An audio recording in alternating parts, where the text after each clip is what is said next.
আমরা এখন পুরো বাংলাদেশের বিভিন্ন শিক্ষা প্রতিষ্ঠানে হোক স্কুল কলেজ কিংবা বিশ্ববিদ্যালয় আমরা একটি জিনিস লক্ষ্য করছি যে আমাদের যারা শিক্ষক রয়েছেন শিক্ষকদেরকে একটি বাধ্যতামূলক পদত্যাগ করানোর একটি ট্রেন্ড চালু হয়েছে। যে জায়গাটি নিয়ে আসলে অনেক কথা হচ্ছে এবং কথা হওয়া উচিত এবং এই জায়গাটিতে আসলে অনেক প্রশ্ন রয়েছে। প্রথম কথা হচ্ছে কোনো একজন শিক্ষক যদি কোনো একটি রাজনৈতিক দলের হয় বা মতাদর্শকে বিশ্বাস করে এটার কারণেই আমি তাকে পদত্যাগে বাধ্য করতে পারি কিনা। আবার আরেকটি কথা এখানে রয়েছে, সেটি হচ্ছে এই পদত্যাগ করানোর যে অথরাইজেশন এটি আমার আছে কিনা বা আমি এমন অথরিটি কিনা আইনসঙ্গতভাবে এটি আমি করতে পারি কিনা। তার পূর্বে আমাদের বিশেষ কিছু প্রেক্ষাপটগুলো চিন্তা করতে হবে। আসলে আমরা আমাদের জায়গা থেকে যারা স্টুডেন্ট রয়েছে রানিং, তারা অনেকে শুধু মনে করি যে আমরাই মনে হয় পদত্যাগ করাচ্ছি, কিন্তু আমরা জানি না এর পিছনে আসলে কি কি ঘটনা রয়েছে কিংবা কি কি প্রেক্ষাপট রয়েছে। যেমন আমি আমার বিশ্ববিদ্যালয়ের উদাহরণ দিয়ে যদি বলি, এই বিশ্ববিদ্যালয়ে একটি দল, শিক্ষকদের একটি দল যারা তখনকার ক্ষমতাসীন রাজনৈতিক দলের একটি মদতপুষ্ট তারা ছিল। সেই জায়গা থেকে তারা যখন আমাদের এই যে আন্দোলন, এই আন্দোলনের বিপক্ষে দাঁড়িয়েছিল। আবার অল্প কিছু শিক্ষক আছে, এই সংখ্যাটি খুবই কম, তারা একদম নিউট্রাল জায়গা থেকে আমাদের আন্দোলনের পক্ষে দাঁড়িয়েছিল। আবার একটা বড় সংখ্যক শিক্ষক ছিল যারা আমাদের আন্দোলনের ঠিকই পক্ষে দাঁড়িয়েছে, কিন্তু তারা আমাদের স্বার্থ চিন্তা করে নয়, বরং এই স্বার্থ চিন্তা করে দাঁড়িয়েছিল যে এরপরে যদি কোনো রাজনৈতিক দল ক্ষমতায় আসে, তারা ওই রাজনৈতিক দলের আসলে একটি গুরুত্বপূর্ণ স্টেক হোল্ডার, তখন তারা এই ফলটি ভোগ করবে। অর্থাৎ আলটিমেটলি এখানে দুইটি ভাগ রয়েছে। আমাদের এটি মনে করার কোনো কারণ নেই যে আগের যে দলটি ছিল যারা আমাদের বিপক্ষে ছিল তারা বাদ দিয়ে সবাই আমাদের পক্ষে, বরং ব্যাপারটি এমন নয়। আমরা যদি স্কুল কলেজের ক্ষেত্রে এই বিষয়টি লক্ষ্য করি তাহলে আমরা দেখতে পাবো হয়তো কোনো শিক্ষক হয়তো আওয়ামী লীগের রাজনীতির সাথে জড়িত ছিল, কিন্তু থাকে বলেই তাকে আমি পদত্যাগ করাতে পারি কিনা বা করানো উচিত কিনা। যে কেউ যে কোনো রাজনৈতিক আদর্শে বিশ্বাসী হতে পারে, কিন্তু আমার প্রশ্নটি হচ্ছে ওই রাজনৈতিক আদর্শে বিশ্বাসী হয়ে তিনি কি ক্ষমতার অপব্যবহার করে শিক্ষার্থীদেরকে চরমভাবে বাধা দিয়েছেন কিনা, শিক্ষার্থীদেরকে হেনস্থা করেছেন কিনা, কিংবা শিক্ষার্থীদেরকে কোনো একটি বিপদে ফেলেছেন কিনা, এই বিষয়গুলো আমাদেরকে লক্ষ্য রাখতে হবে। ইভেন যদি তিনি এই কাজগুলো করেও থাকেন, তারপরও তার বিরুদ্ধে এরকম একটি প্রক্রিয়া পদত্যাগ করানোর জন্য যে বাধ্য করা, এটি আমি করতে পারি কিনা, এই অথরিটি আমার আছে কিনা। আমরা আমাদের জায়গা থেকে মনে করি এটি একটি নিয়মতান্ত্রিক আইনসঙ্গত প্রক্রিয়ার দিকে যাওয়া উচিত এবং এটি তদন্ত সাপেক্ষ হওয়া উচিত। আমরা যদি পিছনের কিছু ঘটনা আসলে লক্ষ্য করি তাহলে কি বিষয়গুলো দেখব। আমরা দেখব প্রত্যেকটি স্কুলে আওয়ামী লীগ ফ্যাসিস্টের আমলে আসলে যে শিক্ষকরা আওয়ামী লীগের তোষামতি করে তেলবাজি করে ডমিনেট করেছে, আরেকটি শিক্ষক ছিল, আরেকটি গোষ্ঠী যারা আসলে চুপ ছিল ওই পুরো সময়টুকুতে। এমনটি ভাবার কোনো কারণ নেই যে তারা নিউট্রাল ছিল, তারা তাদের জায়গা থেকে হয়তো এমন আরেকটি দলের ছিল যে দলটি তখন ক্ষমতায় ছিল না। এখন বর্তমান সময় এসে ওই শিক্ষকদের উদ্দেশ্য হচ্ছে উপরের জায়গাগুলোতে প্রিন্সিপাল হোক কিংবা হচ্ছে প্রফেসর হোক কিংবা ভিসি হোক বা এরকম যে কোনো হেডমাস্টার হোক, যেই পদগুলোতেই হোক না কেন, ওই পদগুলোর ওই মানুষগুলোকে সরাতে হবে। যদি আমি সরাতে পারি তাহলে আমি এখন ওই পদটিতে গিয়ে বসতে পারবো। এটার কারণে তারা আসলে কি করছে, তারা তাদের ক্লোজ কিংবা কাছের কিছু স্টুডেন্ট কিংবা কিছু স্টুডেন্টকে বিভিন্নভাবে মোটিভেট করে, কিংবা কিছু স্টুডেন্ট যারা অতি উৎসাহী বা যাদেরকে সহজে আসলে ইমোশনালি ড্রিভেন করা যায়, ওই স্টুডেন্টদেরকে বিভিন্নভাবে প্রভাবিত করে তারা এরকম একটি মত তৈরির চেষ্টা করছে ওই টিচারদেরকে নামানোর জন্য। বলার সময় এমন ভাবে বলছে সে যেন একজন ফেরেস্তা, কিন্তু আলটিমেটলি তার উদ্দেশ্য ওইটাই যে ওই শিক্ষককে স্টুডেন্টদের মাধ্যমে সরিয়ে, স্টুডেন্টদেরকে জাস্ট টুল হিসেবে ইউজ করা হয়, সরিয়ে তাকে ওই পদটিতে গিয়ে বসতে হবে, এটি হচ্ছে তার উদ্দেশ্য। আবার এখানে আরো বিশেষ কিছু বিষয় রয়েছে।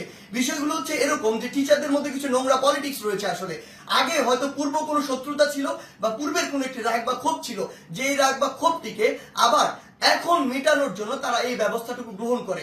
স্টুডেন্টদের যে সাইডটা, ওই সাইডটা কিন্তু আসলে জানে না যে এর ভিতরে কি কি পার্সপেক্টিভ রয়েছে।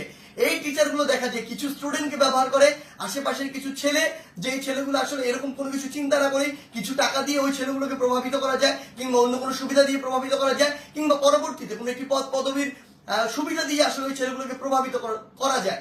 ওই সামগ্রিক বিষয়গুলো দিয়ে এই কাজটি করা হচ্ছে। কিন্তু আমাদের জায়গা থেকে সবচেয়ে গুরুত্বপূর্ণ যে কথাটি, সেই কথাটি হচ্ছে এই কাজটি একজন টিচারকে এরকম করে বাধ্যতামূলক পদত্যাগ করানোর কাজটি আমাদের নয়, এই কাজটি আমরা করতে পারি না। এই কাজটি কেন করতে পারি না? কারণ হয়তো আপনি একজন শিক্ষককে এটি করালেন, কিন্তু এর প্রভাব পুরো বাংলাদেশের শিক্ষক সমাজে পড়েছে। আমার তো স্কুলে, ওই প্রাইমারি স্কুলের, কিন্ডারগার্টেনের, হাই স্কুলের এমন অসংখ্য শিক্ষক রয়েছে যাদেরকে আমি অনেক বেশি শ্রদ্ধা করি, যারা আমার জীবনের শিক্ষা গুরু, যাদের হাত দিয়ে আমি আজকে এই অবস্থায় এসেছি।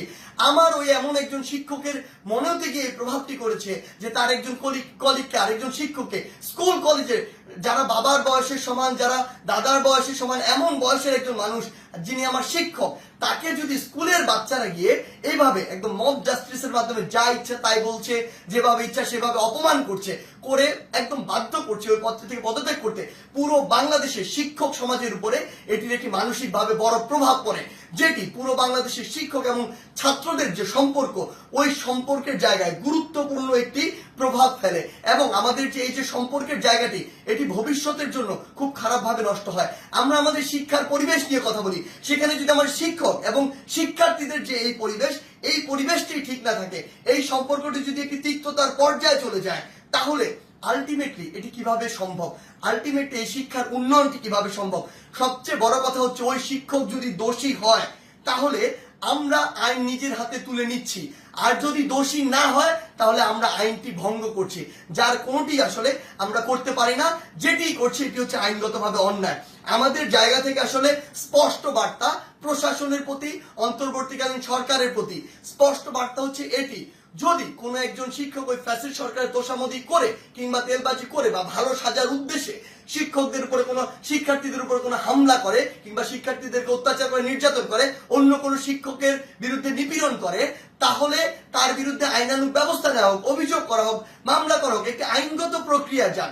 কিন্তু কেউ যদি এভাবে আইন নিজের হাতে তুলে নেয়, কাউকে যদি বাধ্য করে, আমি প্রশাসনকে এবং অন্তর্বর্তীকালীন সরকারকে আমাদের পক্ষ থেকে অনুরোধ জানাই, আপনি ওই সকল শিক্ষার্থীদের পিছনের উদ্দেশ্য কি, কে তাদের এই কলকাঠিটি নাড়ছে, কে তাদেরকে প্রভাবিত করছে, কি উদ্দেশ্যে প্রভাবিত করছে, এটি আপনারা তদন্ত করে ব্যবস্থা করুন। প্রয়োজন হলে ওই যে শিক্ষার্থী, যারা অল্প কিছু শিক্ষার্থী এটি করছে, সকলে কিন্তু এটি করছে না, আমরা বিভিন্ন বিশ্ববিদ্যালয়ে দেখেছি শিক্ষার্থীরা নিজে আবার ওই সম্মানিত শিক্ষকদেরকে তাদের শপথে ফিরিয়ে নিয়ে আসছে।